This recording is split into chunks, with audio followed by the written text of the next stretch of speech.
রিজিক সমৃদ্ধ হোক, আমরা সবাই তার জন্য চেষ্টাও করব, দোয়াও করব। সেই সাথে আরেকটা কাজ আমাদের করতে হবে, তা হলো আমাদের চাহিদাগুলোকে সীমিত করার চেষ্টা করতে হবে, চাওয়াগুলোকে সংক্ষেপ করার চেষ্টা করতে হবে। একজন মুসলমান দুনিয়াটা যেহেতু তার জন্য তেমন গুরুত্বপূর্ণ না আখিরাতের তুলনায়, সেজন্য দুনিয়াতে আমি খেয়ে পরে কোনো মতে বাঁচার ব্যবস্থা হয় কিনা, জান বাঁচার মতো ব্যবস্থা হয় কিনা, এই চেষ্টা করতে হবে। আমাদের নবী করিম সাল্লাল্লাহু আলাইহি সাল্লামের বাসায়, তার ঘরে মাসকে মাস অতিবাহিত হয়েছে, শুধু শুকনা খেজুর আছে, কিচ্ছু নাই, চাল ডাল গোশ কিচ্ছু নেই, মাসকে মাস। আপনি বা আমরা নিশ্চয়ই এর চাইতে বেশি অভাবী না। কিন্তু নবী করিম সাল্লাল্লাহু আলাইহি সাল্লাম কোনদিন তার অভাবের ব্যাপারে কারো কাছে অভিযোগ করেন নাই। তার মানে ওইটা তিনি মেনে নিয়েছেন যে আল্লাহ তাআলা আমার কি অবস্থা রাখছে, আলহামদুলিল্লাহ। তরকারি নাই, লবণ দিয়ে ভাত খাবো, কাঁচামরিচ দিয়ে খাবো, ভাত দুই বেলা নাই, একবেলা আছে, একবেলা খাবো, বাড়ি দুই বেলা সবর করবো।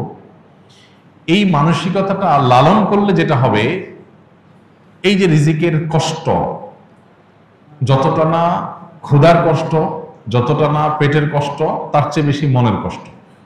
যেমন নাই, মানসিকভাবে আমি ডিপ্রেসড হয়ে যাচ্ছি, অনেকের আছে আমার নাই, পেরেশান হচ্ছি, দুশ্চিন্তাগ্রস্ত হচ্ছি।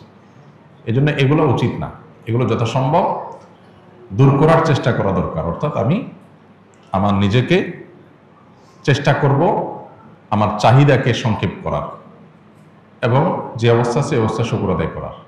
সেই সাথে আপনি চেষ্টা করবেন, সাধনা করবেন, মেহনত করবেন এবং সিরিয়াসলি কাজ করবেন। আমাদের অনেক ভাই আছে যাদের রিজিকের কষ্টে তারা ভোগেন, কিন্তু রিজিকের কষ্টটা হয় মূলত বেশিরভাগ মানুষেরই সিরিয়াসনেসের ঘাটতি আছে, অথবা কোনো কাজকে ছোট মনে করেন, তিনি সব কাজ করতে চান না।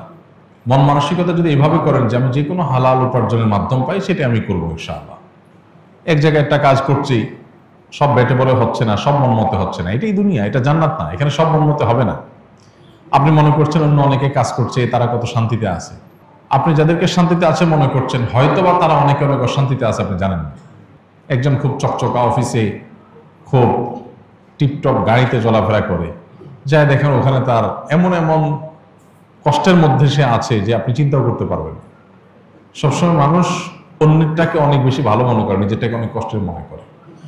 এই জন্য যারা রিজিকের কষ্টে আছেন বলে মনে করছেন, তাদের অনেকে আসলেই অনেক কষ্টে আছেন। তাদের প্রতি অবশ্যই সমবেদনা, যে মুসলমান আমরা দোয়া করি আল্লাহ তাআলা তাদের কষ্ট দূর করে দিন। কিন্তু অনেক মানুষ আছেন যারা রিজিকের কষ্টে আছেন বলে মনে করছেন, আসলে তারা সেভাবে রিজিকের কষ্টে নাই। অর্থাৎ এটাকে মানুষ চাইলে এই দৃষ্টিভঙ্গিতে দেখতে পারে যে আলহামদুলিল্লাহ, আমি কিছু মানুষের তুলনায় একটু কষ্টে থাকলেও আবার বহু মানুষের তুলনায় অনেক ভালো আছে, অনেকের তুলনায় অনেক ধনী আছে।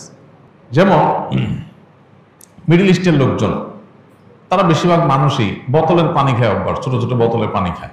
বাসা বাড়িতেও তারা, অফিস আদালতে তো প্রায় অলমোস্ট সবাই বোতলে পানি খায়।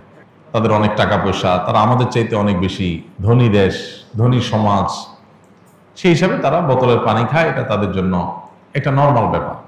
এখন একজন আরাবিয়ান, সে মনে করেন এক কার্টন পানিতে ধরেন 20-40 বোতল পানি থাকে ছোট ছোট, সে এইভাবে পানি কিনে খাওয়ার সামর্থ্য তার নাই। সে গ্লাসে করে ঢেলে ঢেলে বড় জার থেকে নিয়ে তারপর পানি খায়।